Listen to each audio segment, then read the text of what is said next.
সেই নির্বাচনে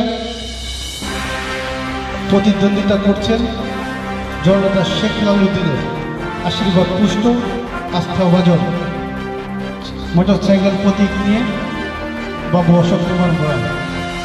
আজকে আমরা এখানে উপস্থিত হয়েছি জননেতা শেখ হেলালুদ্দিনের নির্দেশক্রমে আপনাদের কাছে তার আস্থার যে মেসেজটি রয়েছে সেটা পৌঁছে দেওয়ার জন্য।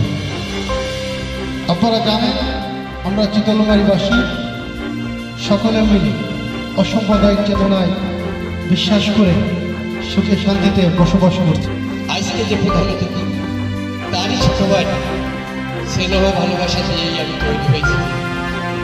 আমি আরো বলি সন্তান হিসেবে আপনাদের কাছে কারো সন্তান, কারো ভাগিয়া, কারো ভাইপো, কারো ভাই, যার যে সম্পর্ক থাকে না কেন সেই সম্পর্কের বুনিয়াদে আপনাদের কাছে আমি বিনয়ের সাথে অনুরোধ করব, আগামী 21শে মোটরসাইকেলে ভোটটা প্রদান করবেন আমার জননেতা, আমার অভিভাবক জননেতা শেখ হেলালুদ্দিনের হাতকে আরো শক্তিশালী করবেন, মোটরসাইকেলে জয়যুক্ত করবেন। আপনার